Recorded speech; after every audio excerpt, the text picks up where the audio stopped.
Good morning. Have a very nice day.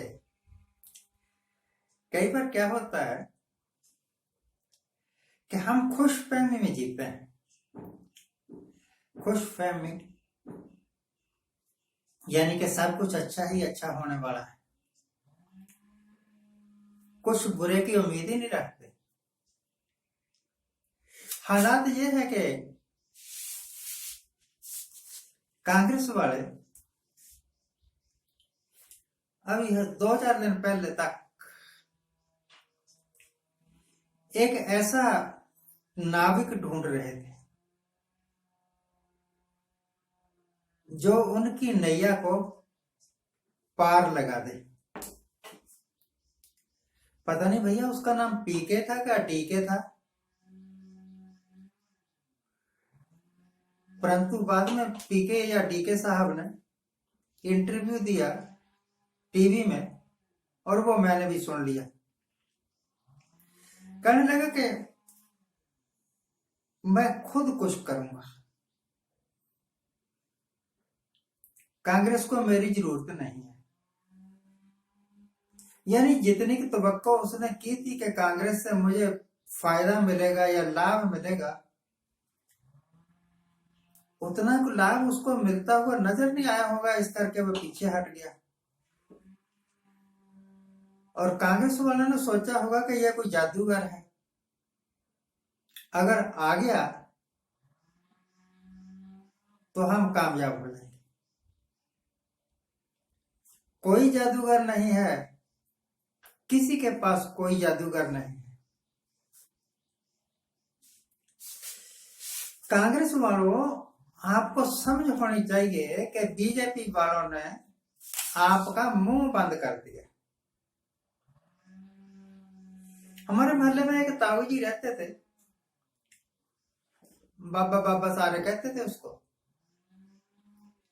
बड़ा कमीना बंदा था। वो दूसरे के घर की आग बंद कर दिया करता था, ऐसे मैंने सुना। जिसके घर में एक बार जाया है और कहा है बड़ा अच्छा सुखी रहो, उसके घर से कभी लड़ाई ही नहीं जाया करती। इतनी बुरी नजर और इतनी बुरी जुबान थी।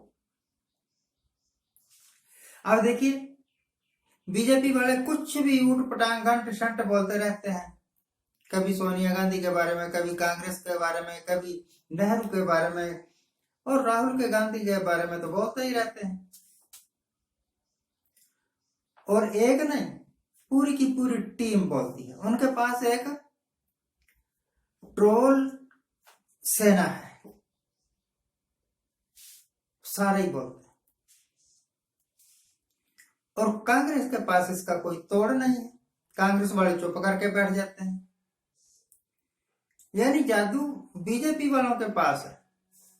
उन्होंने नंबर 1 तो कांग्रेस के मुंह को पैरालाइज कर दिया, इनके मुंह से आवाज ही नहीं निकलती। और दूसरा, बीजेपी वालों ने अपनी ट्रोल सेना इतनी मजबूत बना ली, शोर सेना इतनी मजबूत बना ली कि उनके झूठ तपान के शोर में कांग्रेस वालों की सच्चाई कोई देखता ही नहीं।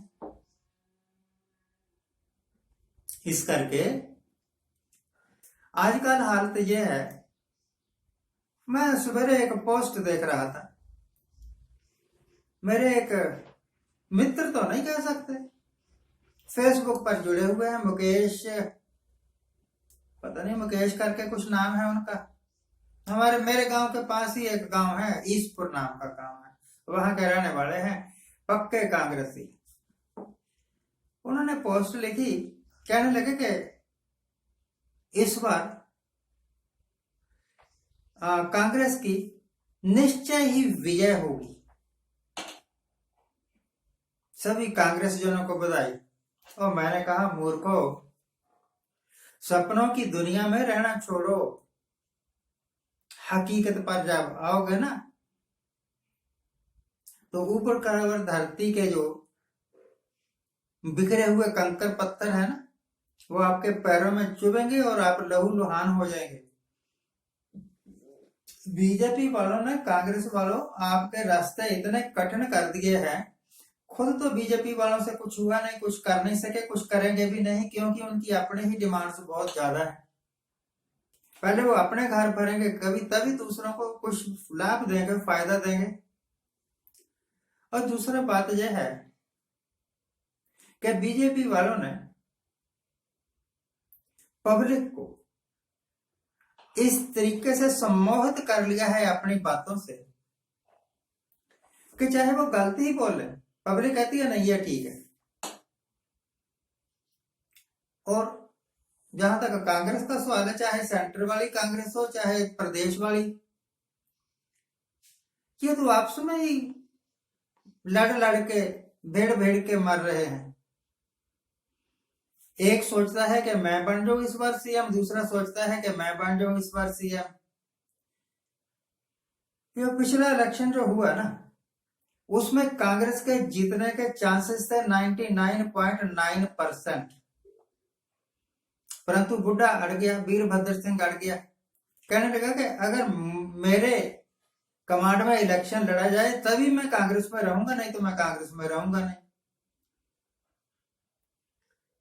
लड़ा उसके कमांड में इलेक्शन, रिजल्ट आपके सामने।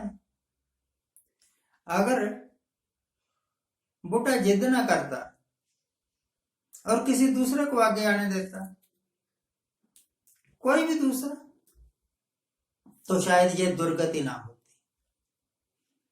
अब जो दुर्गति हो गई वो तो हो गई।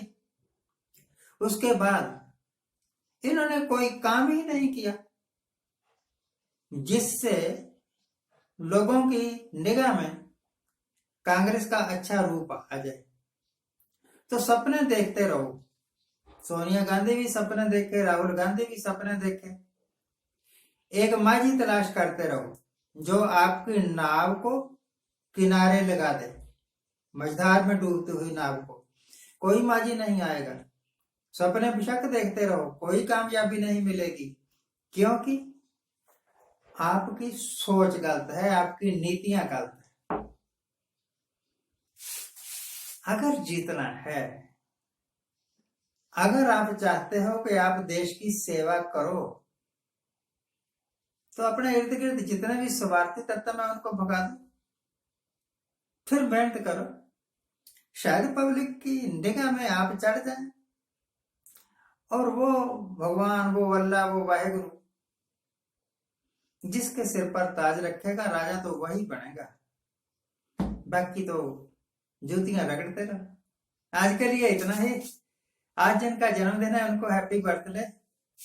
आज जिनकी मैरिज एनिवर्सरी है उनको बहुत बहुत शुभकामनाएं। सुखी रहिए, आनंद प्रसन्न।